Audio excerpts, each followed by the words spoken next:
નમસ્તે વિદ્યાર્થી મિત્રો, અર્થશાસ્ત્ર આજે 7મો વિડિયો આપણે જોઈ રહ્યા છીએ. લાસ્ટ વિડિયોમાં મધ્યસ્થ બેંક વિશે ચર્ચા કરી હતી. ભારતની મધ્યસ્થ બેંક આરબીઆઈ, એની સ્થાપના અને રાષ્ટ્રીયકરણ આ બધું જ આપણે જોઈ ગયા. ભારતની મધ્યસ્થ bank reserve bank of India ના નામથી ઓળખાય છે. સ્થાપના 1 એપ્રિલ 1935 5 કરોડ રૂપિયાના મૂડીરોકાણથી ખાનગી બેંક તરીકેની સ્થાપના થઈ હતી. 1 જાન્યુઆરી 1949 આરબીઆઈ નું રાષ્ટ્રીયકરણ કરવામાં આવ્યું. પણ આ બેંકના કાર્યો કયા કયા છે એના વિશે આપણે આ વિડિયોમાં એ જોઈ રહ્યા છીએ. આરબીઆઈ ના કાર્યોને વિદ્યાર્થી મિત્રો એ મુખ્ય બે ભાગમાં વહેંચવામાં આવે છે. પહેલું કાર્ય નાણાકીય કાર્ય, અથવા બીજા શબ્દોમાં કહી શકાય કે આરબીઆઈ ની નાણાકીય જવાબદારીઓ. બીજું કાર્ય એ બિન નાણાકીય કાર્ય છે. અત્યારે અહીંયા જોઈએ છે આપણે ટાઇટલ આપો, રિઝર્વ બેંક ઓફ ઇન્ડિયાના કાર્યો. રિઝર્વ બેંક ઓફ ઇન્ડિયાના કાર્યો. ચાલો આ બાજુ ધ્યાન આપો. રિઝર્વ બેંક ઓફ ઇન્ડિયા, બીજા શબ્દોમાં આરબીઆઈ ના કાર્યો. આરબીઆઈ ના કાર્યોને બે ભાગમાં વહેંચવામાં આવે છે. તમે વર્ગીકરણ કરી અને ચાર્ટ સ્વરૂપે પણ દર્શાવી શકો. બે ભાગમાં દર્શાવી શકાય છે. એમાં લખીએ છીએ આપણે નાણાકીય કાર્યો અથવા તો નાણાકીય જવાબદારીઓ, અને બીમાં લખીએ છીએ આપણે બિન નાણાકીય કાર્યો. લખો, આરબીઆઈ ના કાર્યોને બે ભાગમાં દર્શાવી શકાય. એ કરીને લખો આરબીઆઈ ના નાણાકીય કાર્યો, કૌંસમાં લખજો આરબીઆઈ ની નાણાકીય જવાબદારીઓ. સેકન્ડ લાઈનમાં બરોબર છે એ લખ્યું છે, નીચે જ લખો બી આરબીઆઈ ના બિન નાણાકીય કાર્યો. ચાલો ટાઇટલ આપો એ કરીને આરબીઆઈ ના નાણાકીય કાર્યો. આરબીઆઈ ના નાણાકીય કાર્યો, કૌંસમાં લખો આરબીઆઈ ની નાણાકીય જવાબદારીઓ. ચાલો વિદ્યાર્થી મિત્રો ધ્યાન આ બાજુ આપો. પ્રશ્નમાં પૂછાય આરબીઆઈ ની અથવા રિઝર્વ બેંક ઓફ ઇન્ડિયા ની વ્યાખ્યા, રાષ્ટ્રીયકરણ અથવા ભારતની મધ્યસ્થ બેંકની વ્યાખ્યા. એની સાથે સાથે રિઝર્વ બેંક ઓફ ઇન્ડિયાના એ કાર્યો પૂછાય. મોટે ભાગે જ્યારે પ્રશ્ન પૂછાય છે ત્યારે પ્રશ્ન એ સ્પષ્ટ આપેલો હશે કે નાણાકીય કાર્યો જણાવો અથવા બિન નાણાકીય કાર્યો જણાવો. જો સ્પષ્ટ ના હોય તો જે પ્રમાણે ગુણ આપેલા છે એ પ્રમાણે જ લખવાનું છે. બહુ લંબાણમાં લખવાનું નથી. અત્યારે આપણે રિઝર્વ બેંક ઓફ ઇન્ડિયાના નાણાકીય કાર્યો જોઈ રહ્યા છીએ. ધ્યાન આ બાજુ આપો. સૌથી મહત્વનું પહેલું કાર્ય ચલણ બહાર પાડવાનું કાર્ય. આપણે જે કરન્સી વાપરીએ છીએ એ કરન્સી એ બહાર પાડવાનું કાર્ય એ આરબીઆઈ નું છે. મેં તમને શરૂઆતમાં જ કીધું હતું કે તમે જે કાગળી નાણું વાપરો છો એ પ્રત્યેક નોટ ઉપર એમાં રિઝર્વ બેંક ઓફ ઇન્ડિયા એવું લખેલું હોય છે. વિદ્યાર્થી મિત્રો, ચલણ બહાર પાડવાનું કાર્ય, પણ કયું ચલણ? તો ₹2 અને 2 થી વધુ રકમની નોટો છાપવાની અને બજારમાં મૂકવાની ફરજ આરબીઆઈ. 2 અને 2 થી વધારે મૂલ્યની જે કાગળી નોટો છે, બરાબર ધ્યાન આપજો, શબ્દમાં કાગળી નોટો કીધું છે. 2 અને 2 થી વધારે મૂલ્યની કાગળી નોટો એ બહાર પાડવાની જવાબદારી એ રિઝર્વ બેંક ઓફ ઇન્ડિયાની છે. એનો મતલબ કે 2 થી ઓછા મૂલ્યની નોટ ₹1ની અને ચલણી સિક્કા એ ભારત સરકારનું નાણાં ખાતું એ બહાર પાડે છે. તમને પ્રશ્ન પૂછવામાં આવે, ઘણી વખત આ પ્રશ્ન પૂછાયેલો છે કે 2 અથવા 2 થી વધારે ચલણ મૂલ્યની નોટો એ કોણ બહાર પાડે છે? તો એનો જવાબ આવશે આરબીઆઈ. પણ જો તમને એવું કીધું હોય કે ₹1ની નોટ અને ચલણી સિક્કા એ કોણ બહાર પાડે છે, તો બરોબર તમારે ધ્યાનમાં રાખવાનું છે ભારત સરકારનું નાણાં ખાતું. પણ ભારત સરકારનું નાણાં ખાતું જે ચલણી સિક્કા અને ₹1ની નોટ બહાર પાડે છે તેની વહેંચણી કરવાનું મહત્વનું કાર્ય એ આરબીઆઈનું છે. બરાબર ખ્યાલ આપો. ₹2ની અને વધારે મૂલ્યની નોટો કોણ બહાર પાડે છે? આરબીઆઈ. ₹1ની નોટ અને ચલણી સિક્કા જેને આપણે ધાતુ નાણું કહીએ છીએ એ કોણ બહાર પાડે છે? ભારત સરકારનું નાણાં ખાતું. પણ વહેંચણીનું કામ કોણ કરે છે? આરબીઆઈ કરે છે. વિદ્યાર્થી મિત્રો, ₹2 અને વધારે રકમની નોટો છાપવાની જવાબદારી અને બજાર મૂકવાની ફરજ આરબીઆઈની છે. ચલણી સિક્કા અને ₹1ની કાગળી નોટ ભારત સરકારનું નાણાં ખાતું બહાર પાડે છે અને સરકારના એજન્ટ તરીકે આરબીઆઈ ચલણી સિક્કાની વહેંચણીની જવાબદારી નિભાવે છે. અર્થતંત્રમાં ચલણી સિક્કા એના વહેંચણીનું કામ કોણ કરે છે? આરબીઆઈ. ચલો વિદ્યાર્થી મિત્રો, આ લખી લો. પહેલા 1 નંબર આપીને લખો, ચલણ બહાર પાડવાનું કાર્ય. એમાં લખો ₹2 અને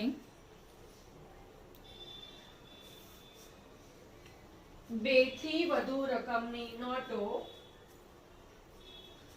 છાપવાની અને બજારમાં મૂકવાની ફરજ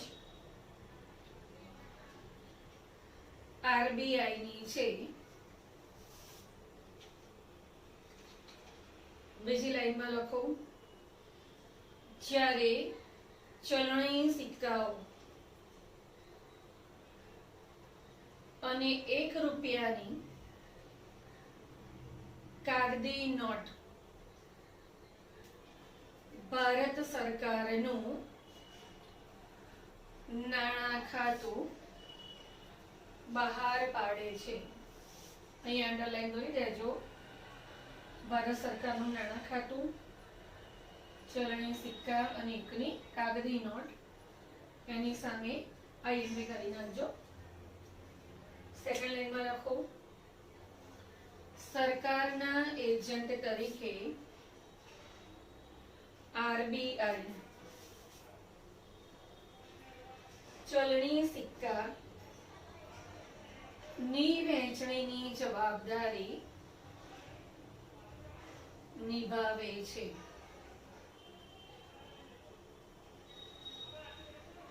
ચાલો બીજું કાર્ય, ટાઇટલ આપો, સરકારની બેંક તરીકેનું કાર્ય.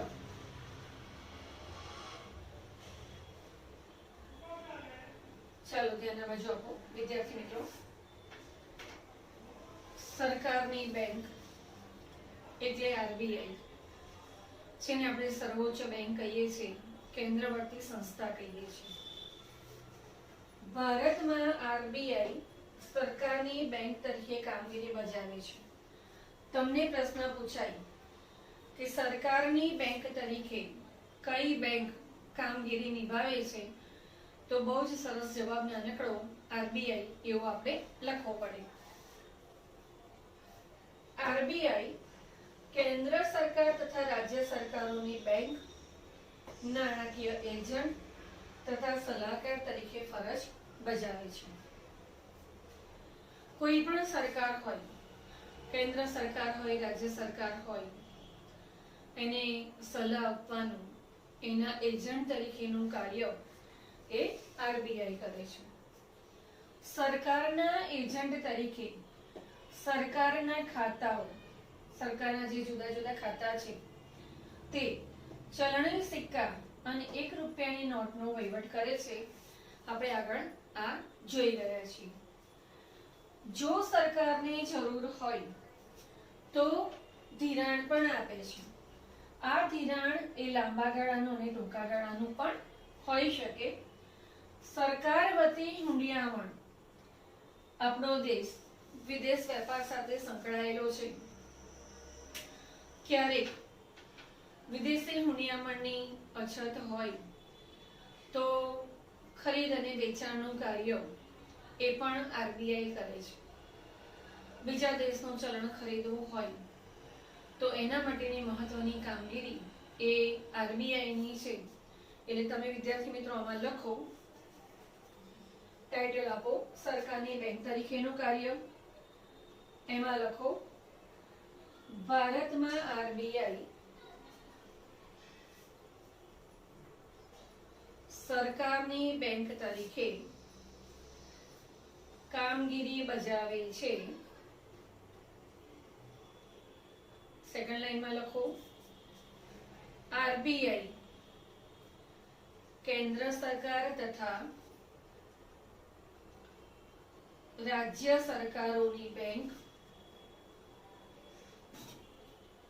અલ્પવિરામ નાણાકીય એજન્ટ તથા નાણાકીય સલાહકાર તરીકે ફરજ બજાવે છે. અંડરલાઈન કરી દો નાણાકીય એજન્ટ અને નાણાકીય સલાહકાર. ચાલો એને પછીની લાઈનમાં લખો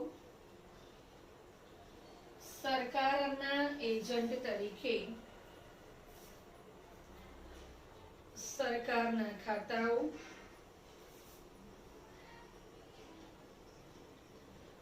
અલ્પવિરામ ચલણી સિક્કાઓ 1 રૂપિયાની નોટ નો વહીવટ કરે છે. સેકન્ડ લાઈનમાં સરકારને ટૂંકા ગાળાનું અને લાંબા ગાળાનું ધિરાણ પણ કરે છે. સરકારને પણ તેના ખર્ચ કરવા હોય તો ક્યારેક આવા ધિરાણની જરૂર પડે ત્યારે આવું ધિરાણ સરકારે ક્યાંથી લેશે? આરબીઆઈ પાસેથી.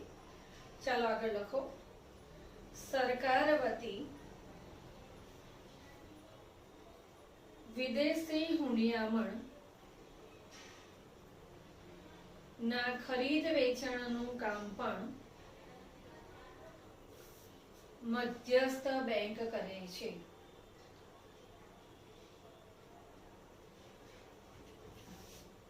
ચલો 3 નંબર આપો ટાઇટલ બેંકોની બેંક અને બેંકોના અંતિમ સહાયક તરીકેનું કાર્ય. બેંકોની બેંક અને બેંકોના અંતિમ સહાયક તરીકેનું કાર્ય. ચાલો આ બાજુ ધ્યાન આપો. મધ્યસ્થ બેંક જ્યારે ભણતા હતા ત્યારે કીધું જે પણ બેંકો આપણે અર્થતંત્રમાં જોઈએ છીએ એ બધી જ બેંકોનું દેખરેખ રાખવા માટે એ મધ્યસ્થ બેંક એનું અસ્તિત્વ એ રહેલું છે. વિદ્યાર્થી મિત્રો શેડ્યુલ બેંકોની બેંક તથા નિયમનકાર છે. શેડ્યુલ બેંકની વ્યાખ્યા એ પણ આપણે જોઈ ગયા છે. બીજી અનુસૂચિ મુજબ જે બેંકો નોંધાયેલી છે એ બેંકોને આપણે શેડ્યુલ બેંકો કહીએ છીએ. શેડ્યુલ બેંકો એની બેંક અને નિયમનકાર છે. બેંકોનું નિયમન કરે છે, નિયમન કરે છે. તે બેંકોની રોકડ અનામતનું સંચાલન કરે છે. વિદ્યાર્થી મિત્રો શાક સર્જન આપણે જ્યારે ભણી ગયા ત્યારે રોકડ અનામત CRR કેશ રિઝર્વ રેશિયો એના વિશે આપણે સમજી ગયા છે. દરેક બેંકે પોતાની ત્યાંથી પ્રાથમિક થાપણ આવે છે એ થાપણમાંથી આરબીઆઈએ નક્કી કરેલા દર મુજબ રોકડ અનામત રાખવું પડે છે. તો આવા રોકડ અનામતનું સંચાલન કોણ કરે છે? આરબીઆઈ કરે છે. તે વેપારી બેંકોની ધિરાણ અંગેની નીતિ નક્કી કરે છે. વેપારી બેંકોએ ધિરાણ કેવી રીતે આપવું, કેટલા દરે આપવું. હાલમાં તમે જુઓ, અર્થતંત્ર જ્યારે ડચકા ખાઈ રહ્યું છે ત્યારે અર્થતંત્રને વેગ આપવા માટે સરકારે આરબીઆઈ મારફત એ 50,000 થી લાખ રૂપિયા સુધીનું ધિરાણ બહુ જ નજીવા દરે એ આપવા માટેનો કાયદો તૈયાર કર્યો છે. તો આ ધિરાણની નીતિ એ પણ કોણ નક્કી કરે છે? આરબીઆઈ. વેપારી બેંકોએ કોને કેટલું ધિરાણ આપવું, કેટલી મર્યાદામાં આપવું, એ ટોટલી જવાબદારી આરબીઆઈની છે. તે બેંકોના વ્યાજના દર પણ અંદાજિત કરે છે. કૃષિ ક્ષેત્ર હોય ઓછા વ્યાજના દરે, નાના ધંધા રોજગાર ગૃહ ઉદ્યોગોને પ્રોત્સાહન આપવા માટે એના વ્યાજનો દર ઓછો. આમ દરેક પ્રકારના જે પણ ધિરાણ છે એના વ્યાજના દર પણ એ પોતે અંદાજિત કરે છે. આરબીઆઈ શેડ્યુલ બેંકોની નાણાકીય કટોકટીના સમયે અંતિમ સહાયક તરીકે પણ કામગીરી કરે છે. વિદ્યાર્થી મિત્રો, કેટલીક વખત ક્યારેક કેટલીક બેંકો વિશે એ અફવા ફેલાતી હોય છે. કેટલીક બેંકોની થાપણો કરતા અથવા થાપણોના પ્રમાણમાં ધિરાણ ઊંચું હોય ત્યારે બેંકના થાપણદારો એ પોતાની થાપણ લેવા માટે ઘસારો કરતા હોય. આવા સમયે બેંકોની કટોકટીના સમયે એ મધ્યસ્થ બેંક તેમને સહાયક બને છે. આરબીઆઈ ક્લિયરિંગ હાઉસની કામગીરી પણ નિભાવે છે. દરેક બેંકના ખાતા આરબીઆઈમાં હોય. જે ચેક આપણે અન્ય બેંકના મોકલીએ છીએ એ બેંકની પતાવટનું કામ એ આરબીઆઈના ક્લિયરિંગ હાઉસમાં થતું હોય છે. લખો, ટાઇટલ તમે આપ્યું છે એમાં લખો, તે શેડ્યુલ બેંકોની બેંક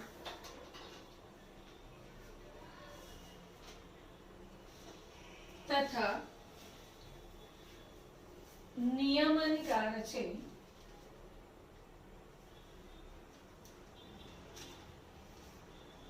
સેકન્ડ લાઈનમાં, તે બેંકોની રોકડ અનામતનું સંચાલન કરે છે. સેકન્ડ લાઈનમાં, તે વેપારી બેંકોની ધિરાણ અંગેની નીતિ નક્કી કરે છે.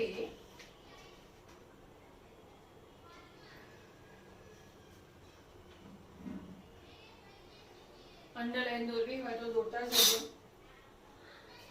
બેંકોની બેંક, નિયમનકાર, રોકડ અનામત, ધિરાણ અંગેની નીતિ.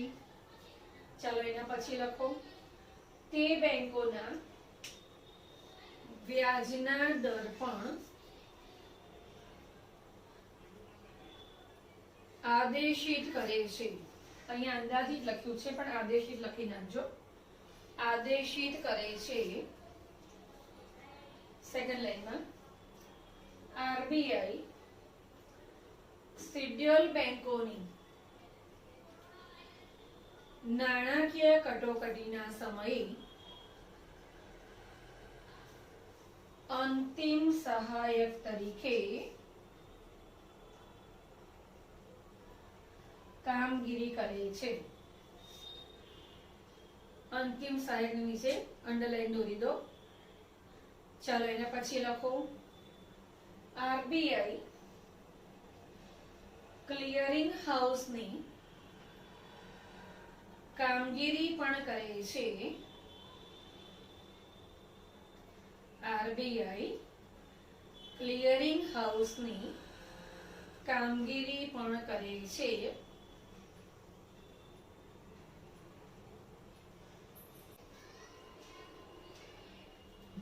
વિદ્યાર્થી મિત્રો, આરબીઆઈના નાણાકીય કાર્યો એમાં ચોથું કાર્ય શાખ નિયમનની કામગીરી. ટાઇટલ આપો, શાખ નિયમનની કામગીરી. ચાલો બાજુ ધ્યાન આપો. શાખ સર્જન, આ બંને વિશે આપણે જોઈ રહ્યા છીએ. આવું શાખ નિયમનનું કામ એ રિઝર્વ બેંક કરે છે. આરબીઆઈ શાખ નિયંત્રક તરીકેની મહત્વની કામગીરી બજાવે છે.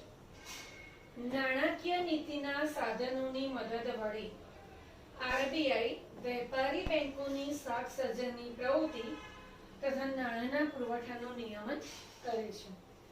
નાણાકીય નીતિના સાધનો, બિન નાણાકીય કાર્યો પછી આપણે આ શીખવાના છીએ. પરિમાણાત્મક અને ગુણાત્મક સાધનો, આ બંને સાધનોની મદદથી એ આરબીઆઈ એ શાખ નિયમનનું કામ, નાણાંના પુરવઠાની જાળવણી એનું કાર્ય કરતી હોય છે. લખો છો તમે 4 નંબરમાં. રિઝર્વ બેંક શાખ નિયંત્રક તરીકે મહત્વની કામગીરી બજાવે છે. અંડરલાઈન આપી દો, શાખ નિયંત્રક. સેકન્ડ લાઈનમાં લખો, નાણાકીય નીતિના સાધનોની મદદ વડે નાણાકીય નીતિના સાધનોની મદદ વડે આરબીઆઈ વેપારી બેંકોની શાખ સર્જનની પ્રવૃત્તિ તથા નાણાંના પુરવઠાનું નિયમન કરે છે.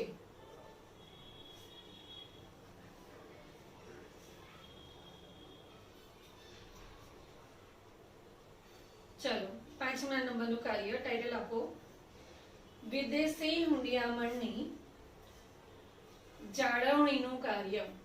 વિદેશી હુંડિયામણની જાળવણીનું કાર્ય. વિદેશી હુંડિયામણ ધોરણ 11માં આપણે આ શબ્દ વિશે સમજી ગયા છીએ. ભારત સિવાયનું જે ચલણ છે એને આપણે વિદેશી હુંડિયામણ કહીએ છીએ. ડોલર છે, યુરો છે. વિદ્યાર્થી મિત્રો, ભારતમાં હુંડિયામણના દરની જાળવણી કરવાની મહત્વની કામગીરી રિઝર્વ બેંક બજાવે છે. $1 બરાબર કેટલા રૂપિયા? જે ભારતીય રૂપિયાનું મૂલ્ય ન ઘટે એ રીતે આ દરની જાળવણી કરવાનું મહત્વનું કાર્ય એ આરબીઆઈ કરે છે. ડોલરની સામે રૂપિયાનું મૂલ્ય જળવાવું જોઈએ, એની ખરીદ શક્તિ જળવાવી જોઈએ, તો જ એ આ મૂલ્ય ટકી શકે છે. ભારતમાં હુંડિયામણના દરની જાળવણી કરવાની મહત્વની કામગીરી રિઝર્વ બેંક ઓફ ઇન્ડિયા નક્કી કરે છે. જ્યારે હુંડિયામણનો દર કાયદાકીય રીતે સ્થિર રખાતો ત્યારે આરબીઆઈ જ હુંડિયામણનો દર નક્કી કરતી. શરૂઆતના સમયમાં જ્યારે આપણે સ્વાવલંબી થયા, વિદેશ વેપાર કરતા થયા, ત્યારે $1 બરાબર કેટલા રૂપિયા આ નક્કી કરવાનું કાર્ય એ આરબીઆઈ કરતી. પણ સમય છતાં આવું કાર્ય એ બજારમાં માંગ અને પુરવઠાના પરિબળો દ્વારા નક્કી થવા માંડ્યું. બજારમાં રૂપિયાનું મૂલ્ય એના માંગ અને પુરવઠા સામે કેટલું થાય એ પ્રમાણે નક્કી થતું. જ્યારે વિદેશી હુંડિયામણનો દર બજારમાં તેની માંગ અને પુરવઠાના આધારે નક્કી થતો હોય ત્યારે વિનિમય દરની સ્થિરતા જાળવવા બજારમાંથી હુંડિયામણની ખરીદી કે વેચાણ કરે છે. વિદ્યાર્થી મિત્રો, સમજવામાં થોડું કદાચ હાર્ડ પડે. એઝ પર એક્ઝામ્પલ તરીકે અત્યારે $1 બરાબર એ 70 રૂપિયા છે. $1 બરાબર 75 થાય, 80 થાય. ડોલરની સામે રૂપિયાનું મૂલ્ય ઘટે છે.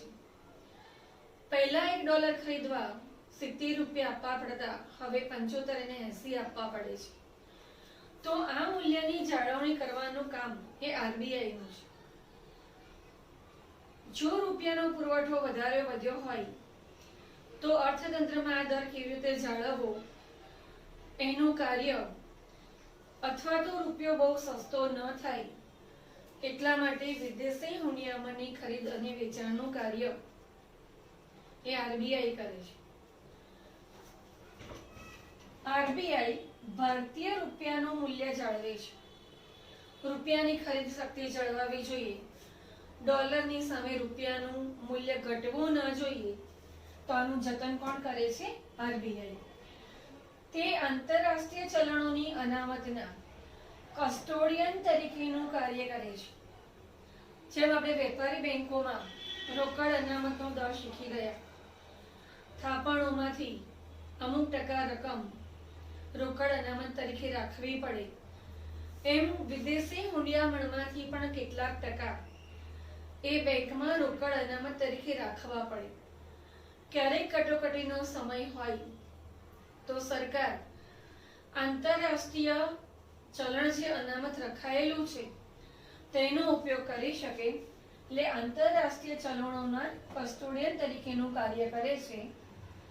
તે ભારતના વિદેશી હુંડિયામણની સાચવણીનું કાર્ય કરે છે. વિદેશી હુંડિયામણ જે છે એ વધવું જોઈએ એ રીતે આયાત અને નિકાસ એ કરવાની પરમિશન આપે છે. જો એકદમ વિદેશી હુંડિયામણ ઘટી જાય તો પણ ક્યારેક જરૂરી ચીજ વસ્તુઓ આયાત કરવી હોય તો તકલીફ થાય, એટલે વિદેશી હુંડિયામણની જાળવણીનું કાર્ય પણ પોતે કરે છે. એ માટે ભારતમાં આવતી વિદેશી મૂડી અને ભારત બહાર જતી વિદેશી મૂડી પર દેખરેખ રાખે છે. વિદેશી મૂડી ક્યાંથી આવે છે, ક્યાં જાય છે, એના પર દેખરેખ રાખવાનું કાર્ય પણ કોણ કરે છે? આરબીઆઈ કરે છે. લખો વિદેશી હુંડિયામણની જાળવણીનું કાર્ય. એમાં લખો ભારતમાં હુંડિયામણના દરની જાળવણી કરવાની મહત્વની કામગીરી ટૂંકમાં લખો આરબીઆઈ કરે છે. સેકન્ડ લાઈનમાં જ્યારે હુંડિયામણનો દર કાયદાકીય રીતે સ્થિર રખાતો ત્યારે આરબીઆઈ આ હુંડિયામણનો દર નક્કી કરતી. સેકન્ડ લાઈનમાં લખો જ્યારે વિદેશી હુંડિયામણનો દર બજારમાં તેની માંગ અને પુરવઠાને આધારે નક્કી થતો હોય ત્યારે વિનિમય દરની સ્થિરતા જાળવવા બજારમાંથી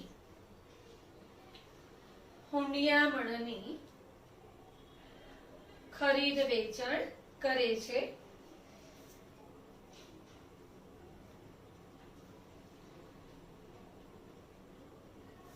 એટલે કે ડોલર ખરીદી લે અથવા તો વેચે.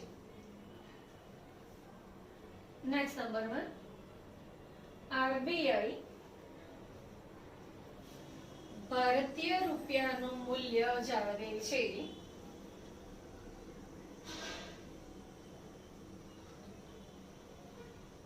નેક્સ્ટ નંબર,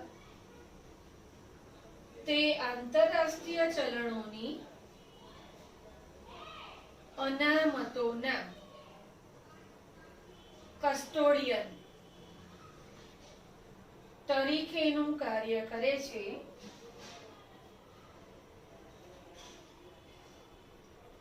નેક્સ્ટ નંબર, તે ભારતના વિદેશી હુંડિયામણની સાચવણીનું કામ કરે છે.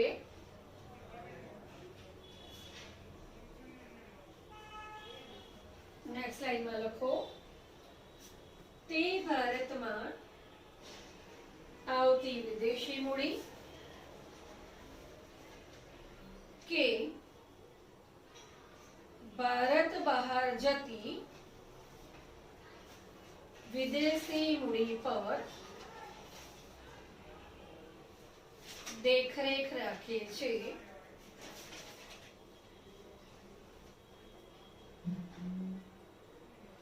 વિદ્યાર્થી મિત્રો, આરબીઆઈ ના નાણાકીય 5 કાર્યો આપણે જોઈ ગયા.